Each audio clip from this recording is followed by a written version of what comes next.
Oi, mulher mais linda da terra, que bom ter você aqui comigo para mais esse vídeo da nossa série Aprendendo com as Mulheres da Bíblia.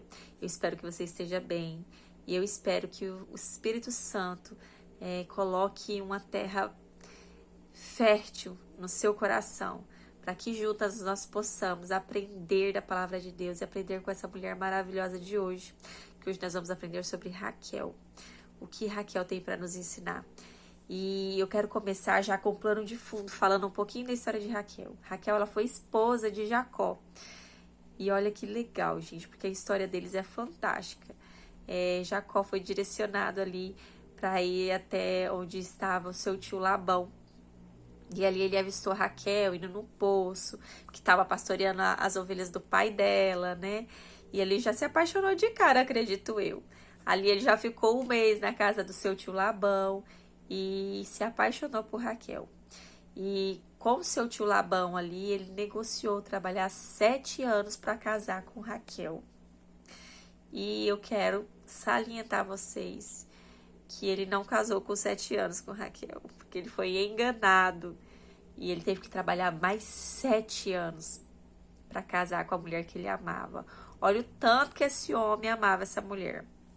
Eu quero te chamar para ler aqui um pouquinho Gênesis 29, no versículo 25, que vocês vão começar a entender, né? Eu vou explanar aqui a respeito um pouquinho de Labão e Jacó, para lá no final nós entendermos onde eu quero chegar, para a gente aprender de forma prática o que Raquel tem para nos ensinar nessa lição. Então vai ser alguns textos chaves, então fica ligadinha, viu?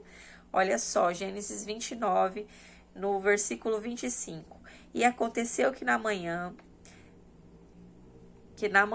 depois que ele tinha trabalhado 7 anos, tinha entregado a esposa que ele tinha trabalhado na manhã seguinte, só que ele viu também, hein? Não era Raquel, era Lia. E ele disse a Labão: que é isso que tu me fizestes? Eu não servi você por Raquel? Por que então me enganaste? Olha, gente, que forte isso. Por que me enganastes? No capítulo 31, no verso 7, também diz o seguinte: e o vosso pai me enganou, mudou o meu salário 10 vezes. 10 vezes ele mudou o salário de Jacó. Olha o tanto que esse homem era baixo, era sujo, né? Deus estava prosperando ele por causa de Jacó e mesmo assim ele enganava Jacó. Porém, Deus não lhe permitiu ferir-me. Deus não deixou, mesmo Jacó sendo enganado, Deus não deixou que ele fosse ferido. Deus não deixou. E eu quero falar algo para vocês aqui, que depois que aconteceu tudo isso, que ele já estava sendo enganado, que já teve o salário dele mudado 10 vezes, e ele começou já uma rivalidade entre as irmãs, porque uma gerava filhos e a outra não gerava. Uma, por causa do engano do pai, trouxe toda essa contenda familiar, né? Que era, uma esposa era desprezada pelo marido, a outra era amada pelo marido, mas humilhada pela sociedade porque ela não podia gerar filhos. Olha o contexto familiar que foi gerado por causa da mentira, por causa do engano. E aí Deus deu uma direção para Jacó: pega a sua família, tudo que você possui e vai embora desse lugar que eu serei contigo, eu te abençoarei onde é que você for.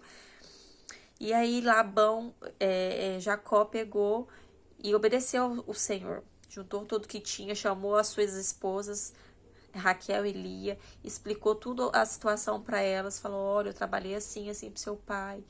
E elas concordaram com o marido, falou: não, então se o meu pai roubou você, ele roubou a nós também. Então nós somos estrangeiras, nós não somos filhas, né? Porque ele fez mal para você, fez mal para nós também. Então eles entraram em comum acordo. Olha que interessante isso, gente. Uma família alinhada em comum acordo, na mesma direção, no mesmo sentido. Deus estava com eles, porque eles estavam alinhados nesse sentido. Olha só a sabedoria de Jacó. Ele comunicou às suas esposas, né, o que estava acontecendo. Ele comunicou o que iria fazer. Olha que poderoso é o poder da comunicação. Quando nós falamos, quando nós comunicamos, quando algo acontece, quando nós comunicamos, quando algo que acontece que nós não gostamos. Isso é importantíssimo, gente. Olha, ele tá ali nos top 5 de um relacionamento saudável. Lá no verso 32, do Jacó já foi e o seu sogro Labão pega ali algumas pessoas e vai atrás de Jacó e das suas filhas. Diz assim no verso 19: E Labão foi tosquear as suas ovelhas, e Raquel, ela havia furtado a imagem que era do seu pai. E aí quando Labão ele foi atrás das suas imagens, mas atrás de Jacó e das suas filhas, dos seus netos, ele foi já questionando, né? Chegou lá questionando. Por que você fez isso comigo, Jacó, né? Se você falasse que você vinha, eu faria uma festa. E Jacó falou ali que tinha medo, teve medo e tal. Só que o sogro dele acusou ele de ter furtado as imagens. E Jacó ficou muito bravo, né? E falou assim no verso 32: Com quem encontrares os teus deuses, que este não viva. Olha o poder da comunicação aqui no casamento, gente. No casamento, em qualquer base de relacionamento. Jacó, ele liberou uma palavra, ele liberou uma sentença sobre a pessoa que tivesse roubado, furtado os ídolos do seu sogro não vivesse, morresse. Ele não sabia que era Raquel. Ele não sabia que Raquel tinha feito isso. E olha só, diante de nossos irmãos, discerne que é teu comigo, e toma a ti, porque Jacó não sabia que Raquel tinha furtado. Olha isso, gente. Olha que poderoso o poder da comunicação. Ele liberou uma sentença para a própria esposa porque ele não sabia o que ela tinha feito. Ela fez às escondidas. E detalhe, olha mais à frente. Lá no verso 34. Ora, Raquel tomando as imagens e as tinha colocado na albarda de um camelo e estava sentada sobre elas. E Labão buscou por toda a tenda, mas não encontrou.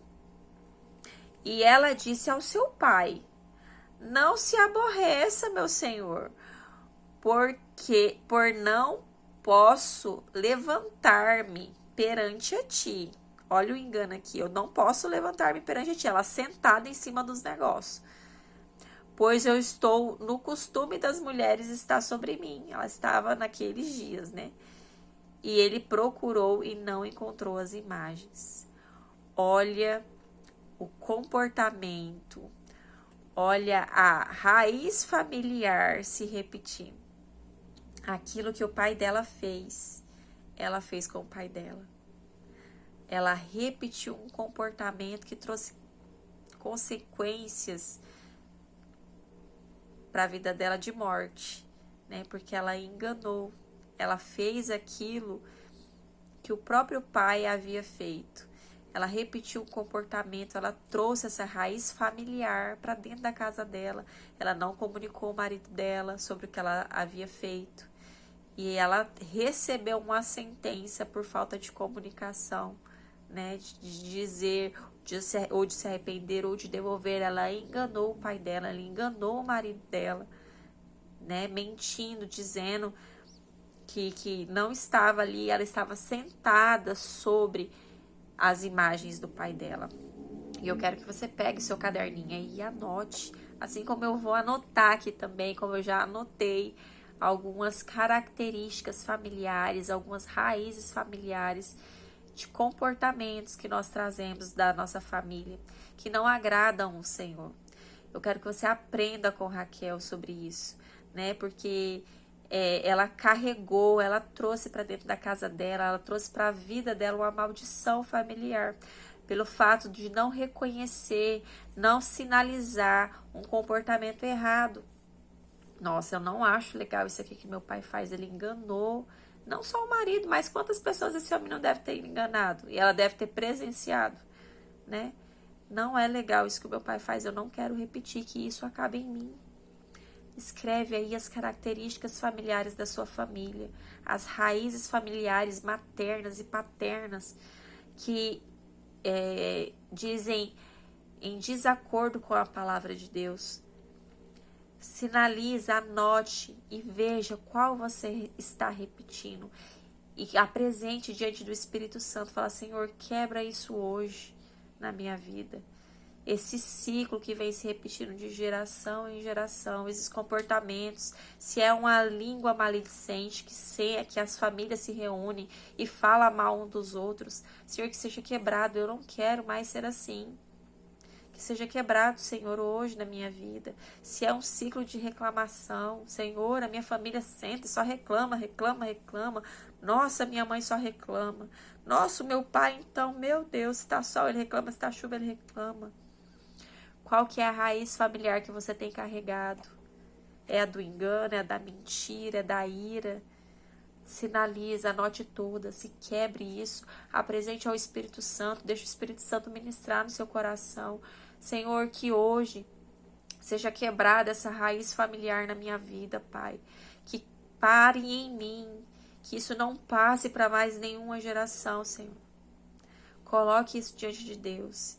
Eu espero que nesse texto base hoje, que nós aprendemos com a Raquel, sobre as heranças familiares, sobre as raízes familiares, sobre comportamentos repetitivos que nós fazemos. Se a gente não sinalizar, se a gente não trazer luz para onde há trevas na nossa vida, o evangelho é vazio, a palavra é vazia, porque nós não estamos sendo transformados. E eu sei que não é do dia para a noite que esses comportamentos repetitivos são transformados. Não, é tijolinho por tijolinho, é uma construção diária, é algo diário que nós precisamos fazer todos os dias. Sinalizar, olha, Espírito Santo, é aqui o meu espinho na carne, me ajuda. Pega essa mensagem aqui, ó, manda já para suas amigas, para que elas também possam sinalizar onde é que elas precisam enxergar o que precisa ser transformado, e que o Espírito Santo traga luz para você. Não esqueça de curtir e comentar se você tem raízes maternas ou paternas que ainda precisam de luz. Um beijo, minha amada, e até o próximo vídeo.